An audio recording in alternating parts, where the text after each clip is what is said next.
Hello दोस्तों, नमस्कार। मैं आपका हरियाणवी दोस्त अमित। दोस्तों, आप सबने सुना भी होगा और आप सबने नोटिस भी किया होगा कि इंसान अगर असलियत में इंसान है तो वो कानून से ज़्यादा ना समाज से डरता है। समाज का डर बोलते हैं कि सबसे ज़्यादा डर होता है और समाज से ही डर के आदमी गलत कामों को करने से डरता है या गलत कामों को करने से पीछे हटता है।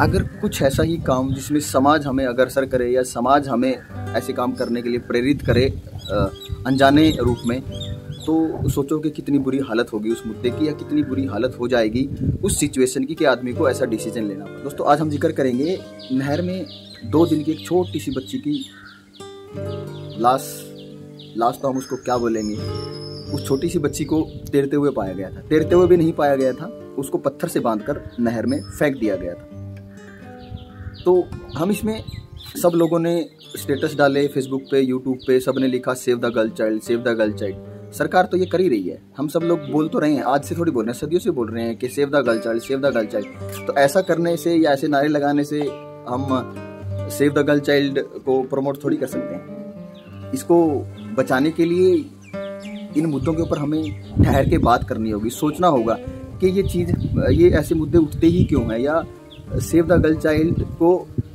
ऐसा बोलने की हमें ज़रूरत ही क्यों पड़ी, उसके पीछे की क्या कहानी है। तो इसमें हम जो नहर में बच्ची फेंकी गई थी उसका जिम्मेदार कौन है, उसको किसने फेंका होगा, माँ ने, बाप ने, दादी ने, बुआ ने या किस घर वाले ने, कितने बजे फेंका होगा, क्या लड़का होता तो भी फेंक देते, और ऐसी क्या मजबूरी आन पड़ी थी कि उस माँ को इस सिचुएशन में आना पड़ा कि वो अपनी बच्ची को फेंकने से रोक पाए, या उस माँ ने ही अपने हाथों से ऐसा कुकर्म किया होगा, या जो उसको फोर्स कर रहे होंगे, जो उसके ऊपर दबाव डाल रहे होंगे, क्या उसके अंदर इतनी भी एक बार ममता नहीं जागी कि वो ऐसा करने से उन लोगों को रोके या उनके खिलाफ आवाज उठाए। ऐसी क्या सिचुएशन, कौन सी मजबूरी थी जिसकी वजह से उसको अपनी बेटी को उनके हाथों में दे दिया कि वो नदी में या नहर में फेंक दें। इसकी पीछे की दोस्तों सीधी सी कहानी, मैं गुनाहगार उस माँ को भी नहीं मानता हूँ, क्योंकि उसको इतना मजबूर कर दिया गया होगा हमारे समाज ने या आसपास के लोगों ने।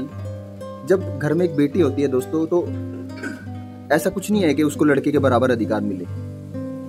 बराबर का दोनों का अधिकार देने की कोई ज़्यादा ज़रूरत नहीं है। लड़का लड़का होता है और लड़की लड़की होती है, और लड़की हमेशा लड़कों से ऊपर ही होती है, सबको पता है। लेकिन कौन सी ऐसी सिचुएशन है कि हम उसको सामाजिक सिक्योरिटी नहीं दे पाए या उस माँ को हम मोरल सपोर्ट नहीं दे पाए। मेरा सबसे ज़्यादा मानना, मतलब मेरा मुद्दा यही है कि ये सब आसपास के उन लोगों की वजह से हुआ होगा। उन लोगों ने इतना क्रिटिसाइज किया होगा, परिवार के लोगों ने, रिश्तेदारों ने, गली के लोगों ने, मोहल्ले के लोगों ने, जो हमारा समाज है।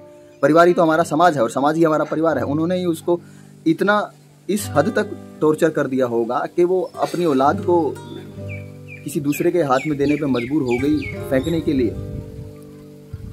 तो हमें ना इस मुद्दे पे क्या बोला जा सकता है, जुबान बंद हो जाती है। बहुत सीरियस मुद्दा है और इसके सब जिम्मेदार हम लोग हैं। अगर किसी के घर में बेटी पैदा होती है 1, 2, 3, 4, 5, ठीक है, बच्चे की चाह, लड़के की चाह रखनी अच्छी बात है।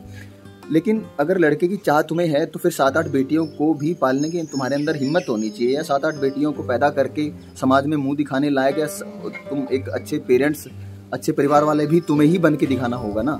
7 बच्चियां पैदा हो गई, अगर 8वां तुम्हारा बच्चा पैदा हो गया, उस एक बच्चे के लालच में तुमने अगर 7 बच्चियां पैदा की है तो उसकी जिम्मेदारी भी तुम्हारी है। ऐसा नहीं है कि तुम उसको लो और नदी में फेंक दो। तो बड़ा सीरियस मुद्दा था। आप ये वीडियो में आप देख रहे होंगे, एकदम आदमी कोई सोच नहीं सकता है। तो इसका जिम्मेदार हम बोलते हैं कि उसको फांसी देनी चाहिए, ऐसी बेरहम माँ को मार देना चाहिए, ऐसी बेरहम माँ को फांसी दे देनी चाहिए, या कौन उसका बाप होगा, कौन उसकी, ठीक है, जितने गुनाहगार उसकी माँ है, जितनी गुनाहगार उसका बाप है, जितनी गुनाहगार उसकी दादी, परिवार वाले हैं, उतना ही गुनाहगार ये समाज भी है। क्यों हम उसको मोरल सपोर्ट नहीं, जब वो लड़की हुई है हम उसको मोरल सपोर्ट क्यों नहीं देते हैं? हम उसके घर, जब किसी के घर लड़की पैदा हो जाती है तो हम उसके घर बुरा मुंह बना के क्यों जाते हैं? क्यों नहीं हम उसको बोलते हैं कि दोनों बराबर होती हैं, कोई बात नहीं, लड़की हुई है कोई बात नहीं, लड़का हुआ है, दोनों ही तो बराबर हैं। अगर समाज में कानून दोनों को बराबरी का अधिकार दे रहा है तो ये समाज, इसीलिए मैं बोलता हूँ कि आदमी कानून से ज़्यादा समाज से डरता है, और समाज ही अगर बुरे काम करने के लिए प्रेरित करेगा तो क्या होगा फिर इस समाज का, इस देश का, दुनिया का क्या होगा मोरल एथिक्स का। यही कहना था दोस्तों मुझे इस वीडियो में। और हमें खुद को आगे आना होगा, हमें खुद को उन लोगों को बताना होगा कि सोशल सिक्योरिटी हमें लड़कियों के लिए सोशल जो सामाजिक सुरक्षा हमें खुद को निर्धारित करनी होगी। हम लोग ही हैं जो इस समाज को आगे बढ़ाने वाले हैं। और हम सामाजिक सबसे ज़्यादा एक बाप की क्या चिंता होगी, जो लड़की का बाप या लड़की के पेरेंट्स होंगे वो लोग क्यों मार देते होंगे। इस वजह से नहीं कि लड़की बड़ी हो गई है, ज़्यादा हो गई है, उसकी शादी करनी पड़ेगी, नहीं, इस वजह से कि जब उसकी शादी हो जाएगी क्या तब भी वो सेफ्टी सिक्योरिटी रह पाएगी अपनी इज्जत को बचाने के लिए। दहेज की बीमारी से लोगों को डर लगता है कि इतना दहेज देने के बाद भी ऐसे हादसे हो जाते हैं। और कुछ लड़कियों को भी, जो ये वीडियो अगर लड़कियां देख रही होंगी तो उस लड़कियों को भी आगे आना होगा, उनको भी इंश्योर करना होगा, उनको अपने आप को, अपनी ताकत को प्रूव करके दिखाना होगा। अगर आप बोलते हैं ना औरत की दुश्मन होती है, वो किस तरीके से बोला गया है कि कुछ लड़कियां, मैं सारी लड़कियों को नहीं बोलूंगा, कुछ लड़कियां ऐसा बिहेव कर देती हैं या ऐसा कुछ करके दिखा देती हैं कि माँ बाप की गर्दन झुक जाती है। अब आप बोलोगे कि वो काम तो लड़के भी करते हैं, तब क्यों नहीं गर्दन झुकती?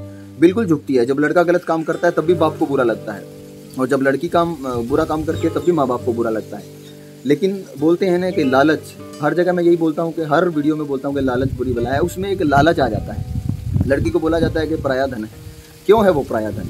वो भी हमने ही बना रखा है पराया धन। उस घर में जाके वो पराया धन, सोचो ना, एक अपने घर का धन किसी दूसरे के घर में जा रहा है तो वो पराया धन कैसे हुआ? वो किसी दूसरे के घर में जाने के बाद तो उसके घर में तो डबल धन हो गया ना। तो फिर भी हम अगर ऐसी मेंटलिटी रखेंगे तो कैसे चलेगा?